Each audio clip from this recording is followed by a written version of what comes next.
Have you ever noticed the more we seem to learn about these labels, the shadier and shadier they seem to get, P. Diddy? And what happens as a consequence is there's been this media propaganda machine that's been running for years, and guess who's been funding a lot of it? The record labels and people like that in the top levels of the music industry. And as a result, there have been lies that have been perpetuated throughout the music industry, and musicians and artists unfortunately have fallen for some of these lies. So in today's video, I'm going to be breaking down the top 5 worst lies that the music industry tells and how to navigate this and break through and see past the lie and know what to do as a consequence. Because I think that's more important. It's okay to identify the problem, but I think identifying the solution is also very important. So stick around for that. So let's dive into the first lie that the music industry tells us as artists. Number one, the most obvious one, is that record labels and getting signed with record labels is somehow equaling success. This is a faulty mindset. How do I know, Dax? Dax, who are you to say this? Well, I've been signed twice, and I can tell you that that process is not all it's glamorized up to be. There's a lot of manipulative stuff that happens. For example, I'm going to give you this. A lot of labels, especially independent, smaller labels, will say, listen, we're not going to be like the big guys. We're going to give you guys a fair deal. So what we'll do is we'll do 50% of the royalties go to us and 50% of the royalties go to you. We'll take all the master royalties. You take all the songwriting royalties. Sound fair? And you're like, that does sound fair. A label that wants to give me a 50-50 split, what a bunch of good guys. And then you find out that master royalties get paid 6 to 1 what publishing royalties get paid. And so you think you just gave 50% away of your royalties away, but you actually end up giving 85% of your royalties away. What? Yeah. That's what the music industry does. It doesn't matter if it's the big labels. It doesn't matter if it's the independent labels. There's a lot of them that are playing this shady game. And so, first of all, we have to understand something. Yes, at some point in time, back in the day, labels served an important purpose. There wasn't a way for the artists to get their music on the airways or get it to the masses without the record label. The record label was this sort of middleman that provided distribution for artists globally and nationally. So there was a big incentive to get signed up with a record label because they would get your music on the radio and they would get it other places. But nowadays, there's DistroKid, there's TuneCore, there's CD Baby, there's all these different distributors that exist for you right now as an independent artist that you can go get signed up with right now. You can go do that immediately, and you will be able to put your music on Spotify, Apple Music, Amazon Music, every single streaming platform you could possibly imagine is right now in front of you at your fingertips. So the purpose that labels served back in the day, they don't quite serve now. In fact, what purpose do they serve? What I think happened is labels went from being distributors to being venture capitalists. So if you ever seen Shark Tank, you know, Mark Cuban and all those people up there, what happens in those shows? Well, people come up and they say, hey, I have an existing business and I want you guys to invest in it so we can make it a super mega success and we'll make millions of dollars, right? Well, here's the issue. With a label and an artist used to go to the label to say, hey, you're going to build this business for me, right? And back in the day, the record label's like, yeah, your music's good, just focus on making the music and we'll build the business stuff for you. Nowadays, the label wants you, like the Sharks do, to have a business that's already running. And then they know whether they can invest in it or not. In fact, there is an image that I've gotten as a result of just knowing people and seeing good stuff, you know, on the internet because I follow the right people, of what metrics labels care about. And basically, if you don't have a certain amount of monthly listeners, you don't have a certain amount of yearly income, they won't even consider you.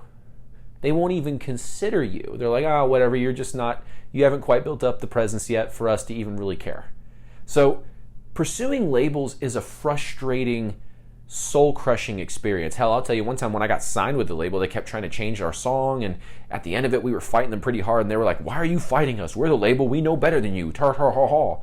And then at the end of it, they were like, we're glad we listened to you. I'm like, yeah, you let the songwriters deal with the songwriting. Yeah, and you do the label stuff. Well, they didn't even do that well. So You could tell I've had some bad experiences with labels. But I just think that you have the tools in your hands right now to do what the record labels used to do, and they are basically obsolete. Because if you can build your music business up to the point that a label finds you investable, then you don't need them by definition, because you just built the music business up to the point where they want to invest in you. Why would you go do that? Well, I want to scale. Well, you were scaling already. Just keep going. Do it on your own, and you keep 100% of the ownership instead of giving away most of it. Because, yeah, you think you're going to negotiate a strong contract just because you have 100,000 monthly listeners? Come on now. They're still going to try to screw you. So just if you can get to that point, don't just immediately go to a label because now you're investable. No, just you've proven yourself to make a good business. Keep it going. Build it up. Use some of these strategies that are on this channel and build this thing up, So that's the first lie, is that record labels equal success. The second lie that we've been told is that a manager is going to make everything easier and they'll do all the business stuff for you. Because I know that's the next thing a lot of people have thought about. They go, okay, well, the record label isn't going to go do all the business stuff for me, so I'll just go get a manager to do all the business stuff for me. Hold up, y'all. That is the wrong way to look at this. How do I know? Because I got a manager way too early in my career, and he charged us, I think, $300 a month to manage us. I don't know what we were paying for. I really don't. We had to stop after a certain period because we're like, what are we doing? He's not doing it. And at one point, I went to go get an endorsement with Mesa Boogie. It's an amplifier company. And he told me, hey, don't do that. You're not going to get it. Don't do it. And we said, what? We're going for it. We went for it. We got it. I got an entry-level endorsement from Mesa Boogie. I think this was in like 2015, 2016. And that was against the advice of the manager. Because the manager was like, oh, you're not going to get it, blah, blah, blah. And we got it. So it's like getting a manager too early in your career doesn't make sense, because the manager's not going to make waves in your career for you. Like, a lot of people assume they're going to get a manager. The manager's going to have all the contacts, all the hookups, and they're going to get them shows and everything's good. Like, listen, a manager's not going to get you shows. That's what a booking agent is for. A manager is supposed to manage all the opportunities that are knocking on your door. So if you don't have any opportunities just knocking down your door all the time to the point where you can't handle the phone calls coming in, you probably don't need a manager. I'm just being honest. You need to know how to do this business stuff. You need to know how to talk to people. I know a lot of people just they have this idea that they're going to be this introverted artist that never has to talk to anybody, and someone else is going to handle all the business for them. But we need to stop this mindset, because it's this learned helplessness that we develop where we're like, but I'm the artist, I can't learn these things. It's like, yes, you can. Yes, you absolutely can. You learned how to be a musician. You can learn how to do content, or you can learn how to market. You can learn how to sell. You can learn how to negotiate a good contract when you go book a show. These are all skills that are conquerable. You can learn these skills. But if we go into this learned helplessness mindset of like, oh, I'm an artist, I'm not a business type, I'll never be able to do this, then yeah, we're never going to see any results, and we're going to be constantly anxious and frustrated. So we can't do that. We can't rely on the managers to make our career happen for us. We have to go out and build our careers. And I'm telling y'all, you may say, Dax, I don't like this. This is so frustrating. Well, here's the thing. You may complain now, but if you put in the work, honestly, and you start growing, and you get to the point that I'm talking about, that others have gotten to, doing the things that I've been talking about on this channel and that others have been talking about, you'll start to understand. It's like, oh, I can do this. There's just limiting beliefs that are out there that exist in artists. And I hate to say it, man, we've been brainwashed. As a whole, artists have been brainwashed to think that we're just going to make the music and then everything else is going to be handed to us. It doesn't help that we live in a world that coddles us beyond imagination all the time anyway. So it's not helpful to try to just keep looking for people like a record label or a manager who I can pawn off my business responsibilities to, so I can go live in this fantasy that I'm just going to focus on the music and somehow build a career. Put it this way, y'all. People like Snoop Dogg say, with 1 billion streams, I only made like 40,000. That math is just so wrong, it's ridiculous. But here's the thing, he still made that amount of money, so what's happening? It's not that independent artists would get paid 40 grand out of 1 billion streams. It's because Snoop Dogg doesn't own a majority of his music. He has lawyers and accountants to pay. He's got managers. He's got the record label taking their cut.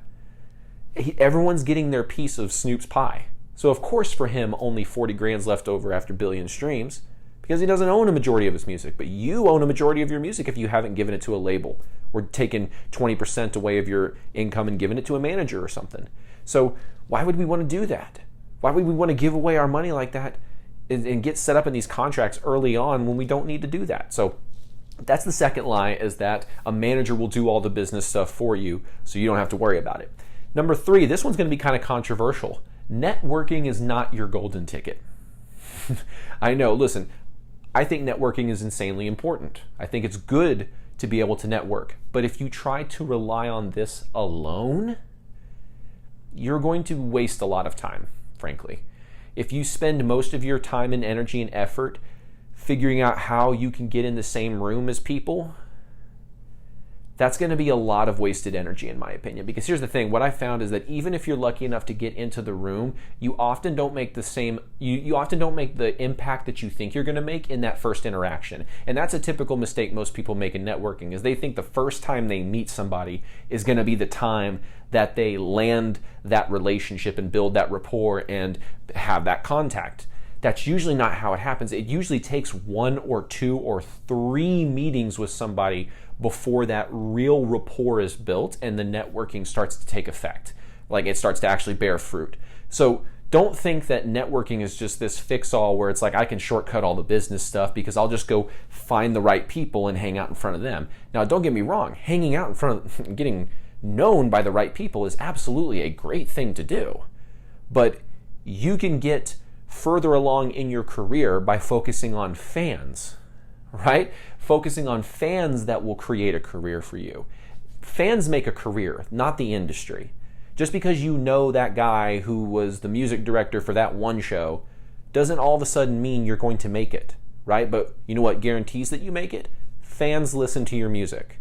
So if you put most of your energy into networking and ignore the marketing and the outreach and the getting your fans to know you, I think it's a lot of wasted effort. And there's a lot of people that think they can, again, shortcut a lot of the business stuff by just knowing the right people, because this business is all about who you know, right?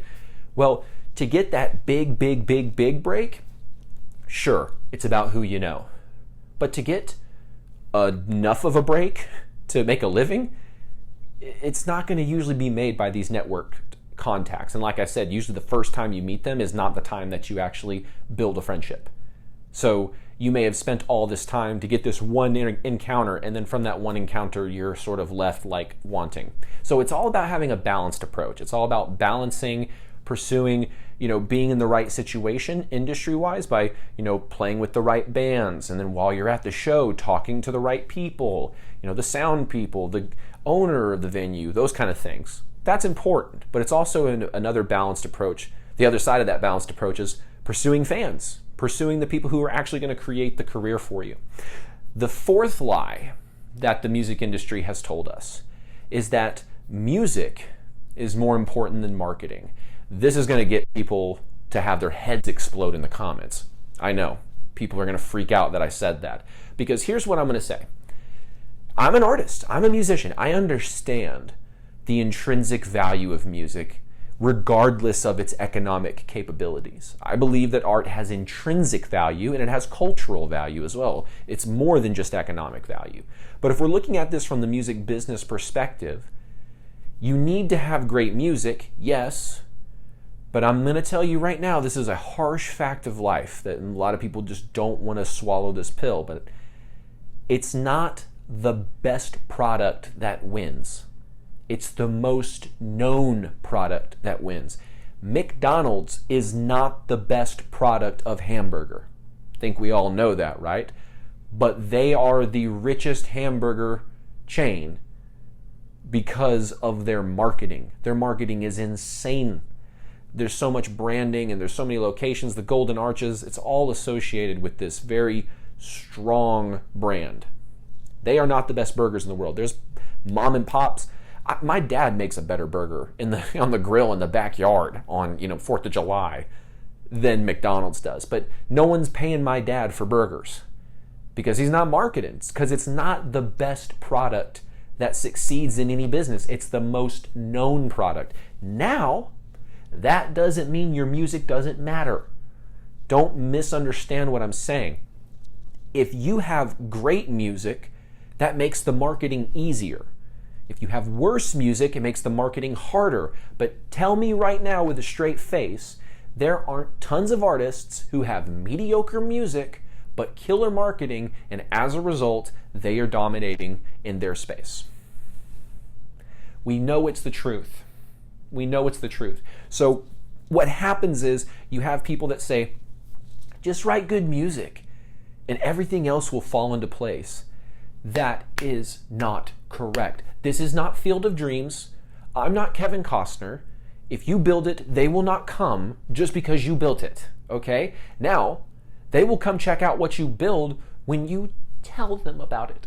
That's the point of the marketing, is you've got to tell them. You've got to get your stuff in front of people. I want you to think about it like this. People complain about content marketing and all this stuff, but back in the day when TV was the main medium to which people consumed media, what did musicians do? Did we sit around and moan and groan, I don't want to create music videos? No, we did our best to go create music videos. Now this is back in like the 80s, when in the 90s when that was the main medium people consumed. What were the record labels focusing on? They were creating content for that medium. But now we have the ability to create the content.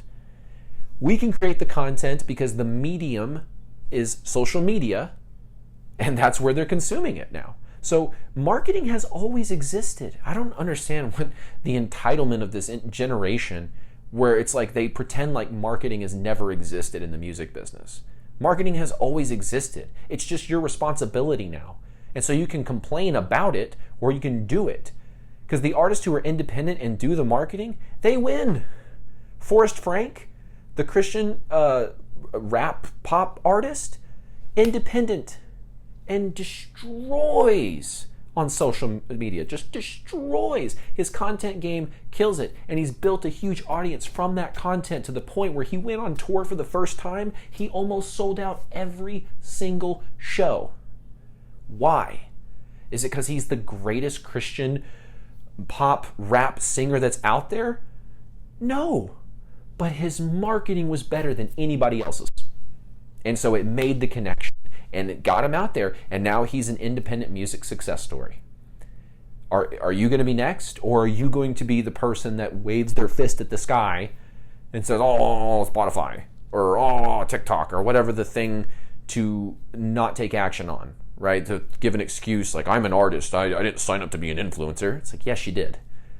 An artist is the definition of an influencer. Now, you didn't sign up to be like, hi, sign up for my Amazon shop to get this Kirkland water. Like, no, you're not that kind of influencer, but you're a musician, and musicians are some of the first influencers that our culture ever had. So stop pretending like this isn't how it's always been, okay? Music matters, but if you don't have marketing, it doesn't matter how good your music is. I'm telling you, mediocre songs with great marketing do better than fantastic songs with terrible marketing. It's the fact of life. But here's the thing. If you have a great sound and you have great music that you believe in, imagine what would happen if you put some great marketing next to it. Doesn't that get you a little bit excited? Come on. Doesn't that get you a little pumped to go create some content? To imagine that's like, listen, I have great music, but if I just figured out how to create great marketing, I could actually create success in my music business. I can start to build an audience, and if you know how to monetize, you've been watching our videos and you know these strategies, then that's what you need, right? So learn the skill of marketing. Learn it. It's not, guys, it's conquerable. I learned all the foundations of marketing. I studied it for 10 years. I don't even think you need to study it that long to understand marketing. Maybe give it a good 1 or 2 years of serious inquiry and input and trying it, and I guarantee you're going to learn. So that's number 4. Understand that marketing is insanely important, and to your success in a business sense, your marketing might be more important. Just saying, guys. I can't wait for all the comments that are going to be ripping my head off. Okay, biggest lie, number 5, that the music industry tells us is that you can't make money without your big break. And that's kind of what I wanted to lean on from this previous one with music and marketing, is think of a guy like Forrest Frank, okay? Forrest Frank created a little economy. Right? Dax, what do you mean a little economy? When an artist gets a following, right, and starts creating a suite of products, whether that's hats, t-shirts, CDs, vinyls, posters, the standard merchandise that every single artist ever sells.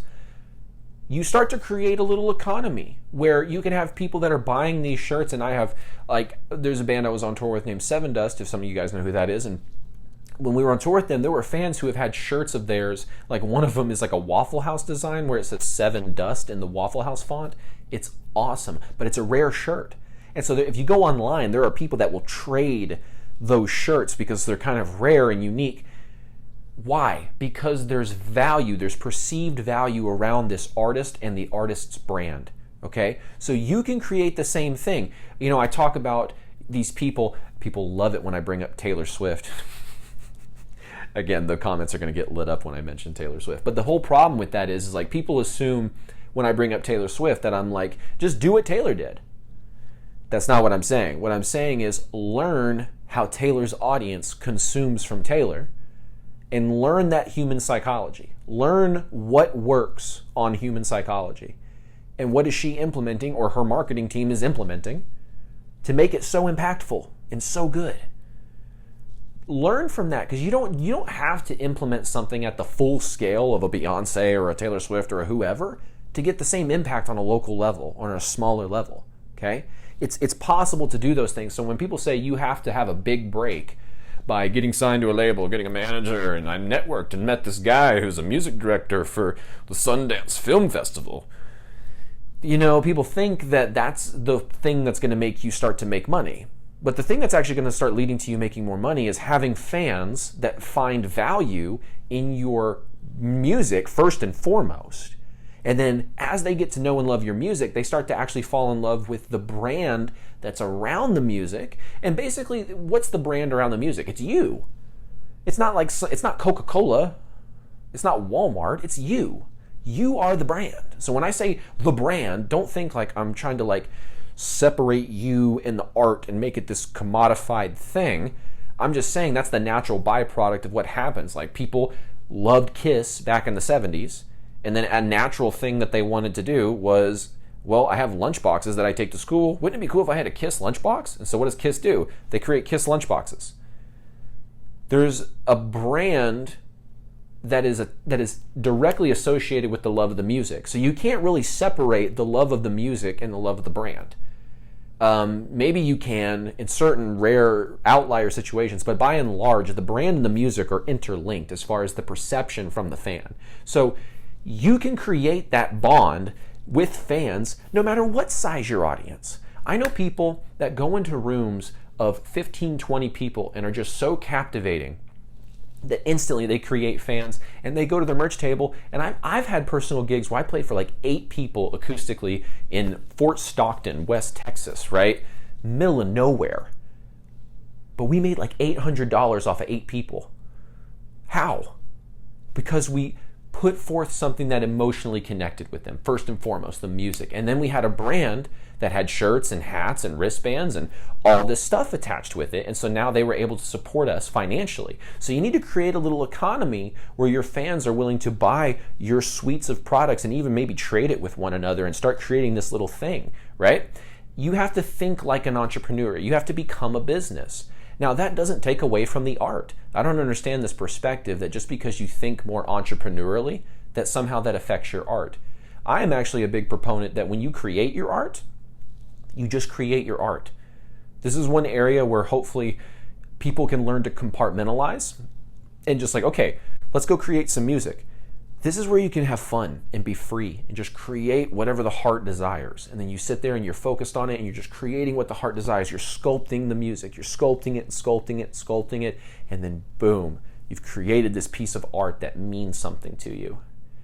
Now what can you do? Well, just because now that you turn it into a CD or you take the artwork from that song and put it on a shirt doesn't mean you've affected the art. The art is still created with the intention of the artist, right? In that pure artistic sense. Just because you have a brand associated with your music doesn't affect the music at all, in my opinion. I honestly think that the music as its own can remain separate from the brand, but the brand cannot remain separate from the music, if that makes sense. So those are the 5 biggest lies that the music industry has told us throughout the years, is that record labels equal success. A manager will just do all the biz stuff for you. You don't got to worry about the biz stuff. I'll just take 20% or more, and you don't have to worry about it. You'll never see it, literally. Number 3, networking is your golden ticket. Hey, networking can be very important, but relying on it alone is not going to be the way to go. You have to have a balanced approach. Number 4, you have to learn the skill of marketing, because music is, in the terms of your success in business, marketing is slightly more important than your music, because you may have the greatest product in the world, but if nobody knows about it, then good luck trying to create a business out of that. And number 5, the biggest lie, is that you can't actually earn income and make money without your big break from the record labels or the managers or whatever, because you can actually start to engage with your fans. You can sell them things that they actually want to buy, things that they were already going to buy, but you can create a branded item around. I use the Kiss lunchbox as an example, and you can start to become a business, because if you are going to commit to being a professional musician, you have just, in other words, have said, I'm committed to being a business. So most people have committed to being a business. They just say they haven't and are really bad at it. But other artists have embraced this identity, but they just don't have the skills yet, and that's okay. When you're starting out, it's understandable that you don't have all the skills. We're naturally creatives, and so the whole business and entrepreneurship and finance side is a little, it's a little foreign. It's a little alien to us at first, but I guarantee that you can master those skills. In fact, that's some of the things that we help our clients out with, and we have a link in the description. If you want to sign up for a coaching call, we have these free discovery calls that you can take part in, so you can click the link in the description if that's something you're interested in. But if you got some value from this video and you learned some new things and hopefully broke through some false beliefs, then drop a comment, hit the subscribe button and the notification bell, all that good YouTube-y stuff. It really helps out the channel a lot, so I can keep making videos like this for you guys. Also, make sure to check out this book that I've written. I have a copy right here. All right, this is my book, The Musician's Dilemma. I've been getting a lot of orders of these, and I'm getting low in stock, so I just wanted to remind you guys to pick this up if you haven't. This is 10 years of my life telling you guys how to shortcut all the things I learned in those 10 years in a pretty condensed book for you, so you can learn how to really go from hobbyist to professional, learn those foundational skills of entrepreneurship. And I look forward to seeing you guys on another video inside Musicians Ignite. Take care.